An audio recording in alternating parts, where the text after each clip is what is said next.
नमस्कार, मी गृहिणी या चॅनलवरती आपलं स्वागत आहे। आज आपण छान चवदार पिझ्झा बघणार आहोत। तर चला रेसिपीला सुरुवात करूया। त्यासाठी आपल्याला हे सर्व साहित्य लागेल: पेस्ट, शिमला मिरची, कांदा, टोमॅटो, चीज आणि पिझ्झा सॉस।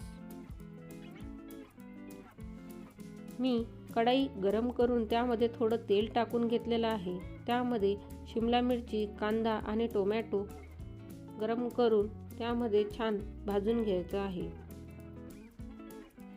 त्यात थोडी रेड चिली आणि मीठ सुद्धा ॲड करायचं आहे।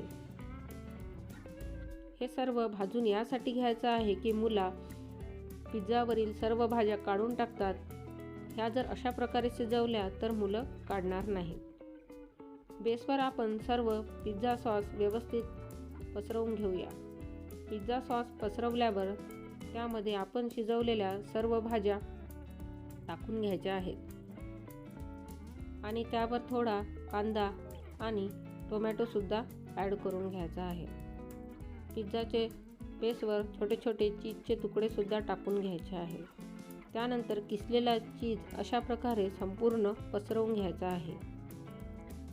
चीज पसरवल्यावर आपल्याला हा पिझ्झा 15 मिनिटासाठी छान व्यवस्थित शिजवून घ्यायचा आहे। त्यासाठी स्टँडवर अशा प्रकारे पिझ्झा ठेवायचा आहे आणि तो झाकून 10 मिनिटासाठी ते 15 मिनिटासाठी छान शिजवून घ्यायचा आहे। आता आपला पिझ्झा छान तयार झालेला आहे। तुम्ही बघू शकता पिझ्झा लगेच कट होत आहे आणि आपला असा पिझ्झा तयार आहे। पिझ्झा गरम असतानाच खायला मजा येते। तर पिझ्झाचा अशा प्रकारे आकार तयार झाला। बघा पिझ्झा किती छान तयार झालेला आहे। धन्यवाद।